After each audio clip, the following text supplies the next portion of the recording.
नमस्कार। आज मैं फिर आपके सामने अपराध की एक और घटना लेकर आया हूँ। आज के अपराध की घटना भी हालिया है, हाल फिलहाल की है। प्रदेश है हरियाणा और जिला है गुरुग्राम।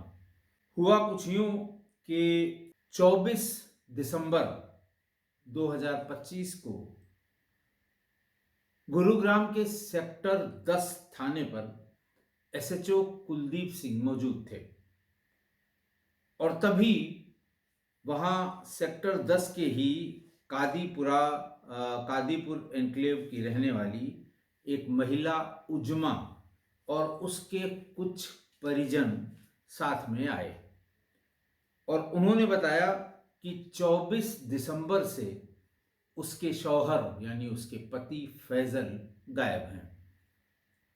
उनका मोबाइल सामान्य रूप से कभी बंद नहीं होता, लेकिन उनका मोबाइल 24 की शाम से ही बंद है। ये पूछने पर कि क्या काम करता था, तो उसने बताया कि साहब हम लोग कानपुर के रहने वाले हैं, अभी हाल हमारी शादी हुई है और हम लोग 8 महीने पहले ही गुरुग्राम में आकर पोर्टर और रैपिडो के प्लेटफॉर्म पर काम करते हैं। पोर्टर और रैपिडो के प्लेटफॉर्म पर फ़ोन का ही सारा काम है, इसलिए फ़ोन कभी स्विच ऑफ नहीं होता। हम लोगों ने अपने स्तर से हर जगह ढूंढ लिया, लेकिन फैसल का कहीं पता नहीं लगा। पुलिस ने उसकी गुमशुदगी दर्ज कर ली, उसका मोबाइल नंबर ले लिया, मोबाइल नंबर के सीडीआर की जांच शुरू की। धीरे धीरे करके जिन नंबरों से बात हुई उनके फिजिकल वेरिफिकेशन शुरू किए। फिजिकल वेरिफिकेशन में मुसीबत ये थी कि दिन भर में पोर्टर या रैपिडो प्लेटफॉर्म पर काम करने वालों की बात उनके ग्राहकों से बहुत अधिक हुआ करती थी। कभी कभी कोई सामान अगर किसी कस्टमर के पास से ले जाकर किसी को देना है तो वो 10-10 बार फ़ोन करता है, कहाँ पहुँचे, कितनी देर में आओगे, मुझे कहीं जाना है, मैं 10 मिनट और इंतज़ार करूँगा, इस तरह की बातें कई कई बार। तो ऐसे में जेन्युइन नंबर्स को निकालना बड़ा ही मुश्किल काम था। खैर, पुलिस ने वहाँ के आसपास के सभी सीसीटीवी फुटेज और बाकी सब चीज़ों की भी तलाश शुरू कर दी कि शायद इससे कुछ पता लग जाए। खैर, पुलिस इसके पहले की और ढूंढती या और इसमें कुछ, क्योंकि सीसीटीवी फुटेज से भी कुछ बहुत पता लग नहीं पा रहा था, इसलिए उसमें SHO inspector Kuldeep Singh, PSI Amit, head constable Kuldeep, Somdutt और कई लोगों की एक टीम बनाई गई। इस टीम ने अपना काम शुरू किया। काम शुरू करने के बाद सबसे पहले ये पता लगा कि 26 दिसंबर को मृतक का मोबाइल स्विच ऑन हुआ है और यूपीआई के माध्यम से कुछ खरीदारी भी की गई है। पुलिस के लिए ये लीड बहुत बड़ी थी। जहां से ये स्विच ऑन किया गया उसकी लोकेशन से ढूंढते ढूंढते इन लोगों को अंदाज कुछ लगने लगा। इस बीच में घर वालों ने जो मृतक के घर वाले हैं उन्होंने मृतक की पत्नी उज़्मा और उसके मामा पर आरोप लगाते हुए हत्या की एफआईआर भी दर्ज करा दी। लेकिन बीतते बीतते 8 जनवरी को इसके घर से 500 मीटर दूरी पर एक खाली जगह पर लोगों को बहुत तेज बदबू का एहसास हुआ। बदबू इतनी ज़्यादा थी कि आने जाने वालों ने इसकी शिकायत की, पुलिस में भी इसकी शिकायत की गई। पुलिस आई तो ये देखा कि वहाँ गत्तों के नीचे और तमाम मिट्टी के नीचे एक शव सड़ी गली हालत में मौजूद है। आप अंदाज लगाइए, 23 दिसंबर, 7-8 दिन वो, और फिर 6 जनवरी, 8 जनवरी, करीब 15-16 दिन का वो शव हो गया था। पुलिस ने ऊपर से मिट्टी, गत्ता, थर्मोकोल, ये सब चीज़ें जो पड़ी थी, जब इनको हटाया तो नीचे से वो बॉडी बुरी तरह से दुर्गंध युक्त बाहर निकली। उसकी फोटोग्राफ कराई गई। ये भी देखा गया कि उसके हाथ और पैर दोनों बंधे हुए हैं और किसी बहुत तेज धार वाली के हथियार से उसकी गर्दन में कट के बहुत ढेर सारे निशान हैं। दोनों कलाइयों में भी इस कट के निशान हैं। इसका मतलब ये था कि जानबूझकर गर्दन और कलाइयों में ये कट मार्क लगाकर उसे ब्लीड कराया गया है ताकि लॉस ऑफ ब्लड से उसकी जान चली जाए। ये भी पता लगा कि उसमें अल्कोहल की मात्रा भी बहुत ज़्यादा थी, जिसकी वजह से ये लगता है कि ऐसा सब कुछ शराब पीने के कारण हुआ होगा। बहरहाल पुलिस ने उनके मोबाइल फोन्स, लोकेशन और जो बी पार्टी हैं या जिससे बात हुई है उसकी तलाश करते करते उसके एक बहुत ही नज़दीकी दोस्त को पकड़ लिया जिसका नाम सतीश तिवारी था और उसकी उम्र 25 साल ही थी। फैजल मृतक ये कानपुर का रहने वाला था और सतीश तिवारी रायबरेली का रहने वाला था। कहने का मतलब दोनों ही एक उत्तर प्रदेश से ही थे और एक ही तरह का काम करते थे। सतीश भी रैपिडो और उस प्लेटफॉर्म पर, पोर्टर प्लेटफॉर्म पर वो भी काम करता था और दिन भर सामान उठाकर उनकी दूसरी जगह जहां उसे देना है, जहां के लिए वो बुक कराया गया है, वहां पर उसे देने का काम और जितना कर सकते हैं सुबह 8 बजे से शुरू किए, रात में 10 बजे तक किए, थक गए, लौट के चले आए, स्विच ऑफ कर दिया, अपना लोकेशन उस ऐप से डिस्कनेक्ट कर दिया। तो फिर उनको भी जो जो ऐप पे ऑपरेट करते हैं उनको लग जाता है कि अब ये स्विच ऑफ हो गया और अगले दिन ही ये पोर्टर सेवा के लिए या फिर रैपिडो के लिए उपलब्ध हो पाएगा।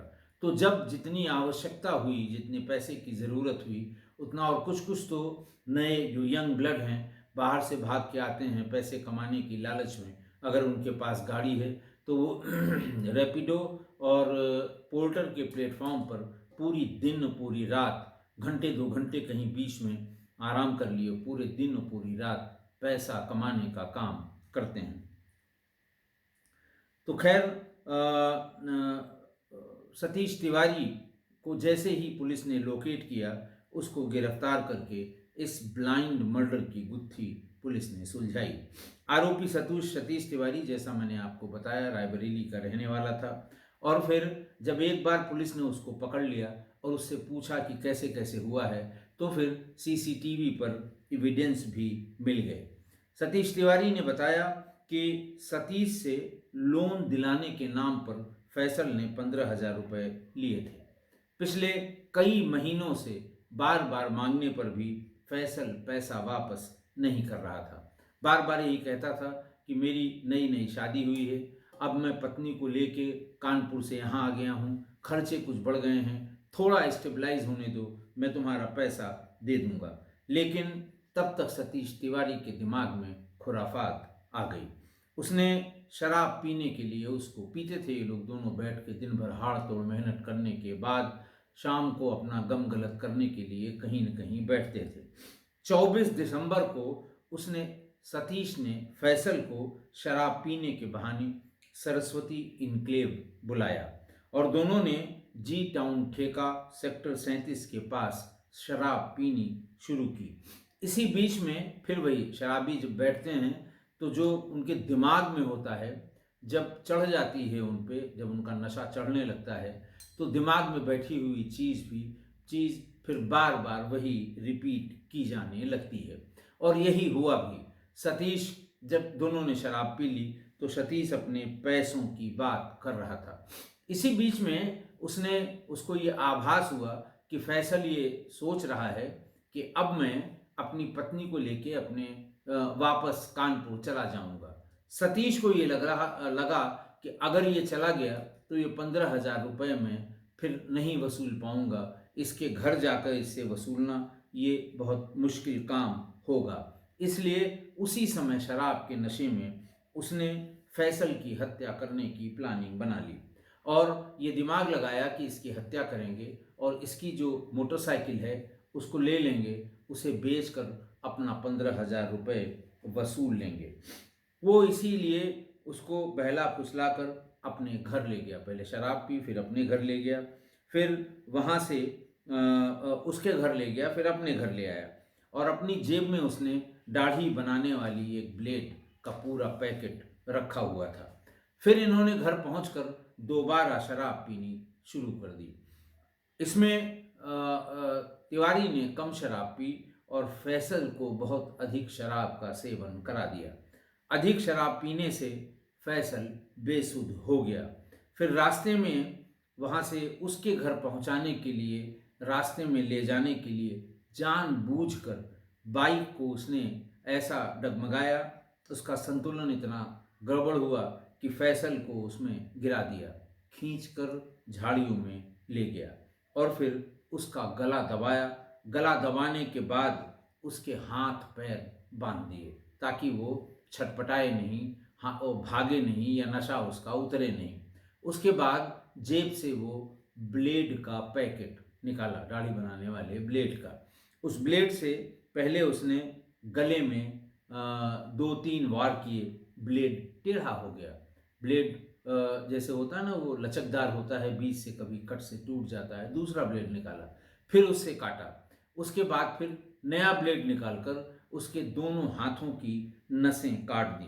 उसका मोबाइल, क्योंकि उसमें उसका यूपीआई पड़ा हुआ था, उसका मोबाइल भी निकाल लिया। यूपीआई का पासवर्ड, दोनों को एक दूसरे का पासवर्ड पता था, क्योंकि पैसे के लेन देन में, ज़्यादातर पैसे का लेन देन पोर्टल और रैपिडो प्लेटफॉर्म पर यूपीआई के जरिए ही किया जाता है, इसलिए एक दूसरे का पासवर्ड वो जानते थे। वो मोबाइल उसके जेब से उसने निकाल लिया। 24 तारीख को उसने उसको मार दिया था। मारने के बाद वहीं, जहां मैंने बताया कि जहां लड़खड़ा के वो गिराया, उसे खींच कर ले गया, थोड़ा सा झाड़ियों के बीच में एक गड्ढा था, कूड़े की तरह वहाँ थर्मोकोल और ये चीज़ें पड़ी हुई थी। गड्ढे में गिराकर उसमें अगल बगल की हाथों से खींच के थोड़ी मिट्टी और प्लास्टिक का कूड़ा करकट रखने के बाद वो थर्मोकोल ऊपर से कई लेयर में लगा दिया ताकि आने जाने वालों को दिखाई न पड़े। फिर 24 को ये हत्या करके लाश को छिपाई और 26 तारीख को उसने मृतक का मोबाइल यानी फैसल का मोबाइल स्विच ऑन किया। यूपीआई के माध्यम से दसियों हजार रुपए की खरीदारी की और अपने किसी दोस्त के नंबर पे 5,000 रुपये ट्रांसफ़र करके और पैसा नगद उससे ले लिया और उसकी मृतक की बाइक को वो सीधे रायबरेली ले गया और वहाँ के अपने एक दोस्त के पास ले जाकर उसे छिपा दिया। मैंने आपको बताया कि ये उसको छिपा दिया और फिर उसके घर वालों ने पत्नी उज़्मा और उसके मामा आफ्ताब पर हत्या का आरोप लगाकर हत्या की एफआईआर लिखवा दी। डिलीवरी बॉय के रूप में काम करने वाला फैसल 23 दिसंबर से लापता था और 8 जनवरी को घर से सिर्फ 500 मीटर की दूरी पर एक खाली प्लॉट के गड्ढे में उसका शव मिला था। फरवरी 2023 में फैसल की शादी हुई थी, जो रिश्ते में उसके खाला की बेटी लगती थी। 8 महीने पहले वो अपनी पत्नी उज़्मा को साथ लेकर कानपुर से वापस गुरुग्राम आ गया था और यहाँ पर वही डिलीवरी एजेंट का यानी दोनों प्लेटफॉर्म पर काम करने लगा था। वो सेक्टर 10 की कादीपुर एनक्लेव में एक किराए के मकान में अपनी पत्नी उज़्मा, जो 25 वर्ष की थी, उसके साथ रहता था। आज की घटना देखिए, आदमी की जान के मुकाबले 15,000 रुपये अगर आप देखें तो कुछ नहीं है। 15,000 एक आदमी की जान रखी और एक तरफ 15,000, तो कोई तुलना नहीं है। 15,000 में एक आदमी की जान का कोई मतलब नहीं है। फिर भी एक दोस्त ने अपने दोस्त से 15,000 रुपये वसूलने के लिए पहले उसकी हत्या कर दी, फिर उसकी मोटरसाइकिल बेचकर 15,000 रुपये वसूल करने की प्लानिंग कर ली कि मारेंगे, मोटरसाइकिल को बेच देंगे, हमारे 15,000 रुपये निकल आएंगे। हत्या के अलावा ढेर सारे और तरीके थे। लोगों को बीच में डाल सकता था, दोस्तों के साथ बैठ सकता था, उससे थाने पर जाकर किसी कागज़ पर लिखवा सकता था, कितने दिन में वापस करेगा, क्या करेगा। बहुत ढेर सारे तरीके थे अपने 15,000 रुपये निकलवाने के।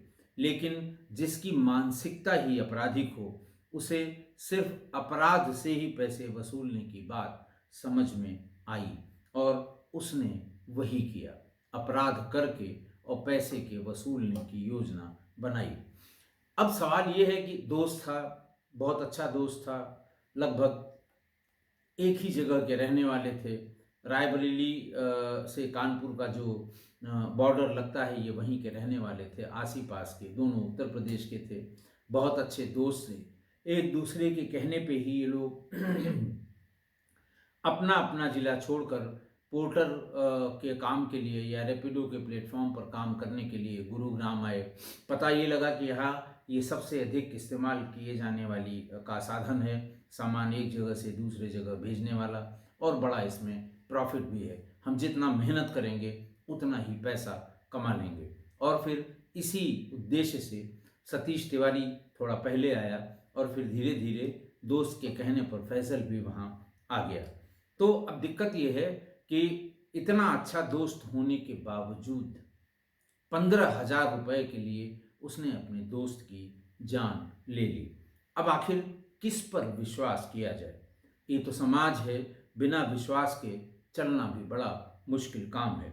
देखिए, नाई की दुकान पर जब कोई बाल बनवाने या दाढ़ी इत्यादि बनवाने के लिए जाता है, बैठता है और बाल काटने के लिए जब वो सिर झुकाने को कहता है तो झुका लेता है, टेढ़ा करने को कहता है टेढ़ा कर लेता है। नाई जो कहता है, सामने जो बाल कटवाने आया है वो ठीक वही करता है, उसी के सामने वो अपना उस तरह तेज करता है, ऐसे ऐसे करके।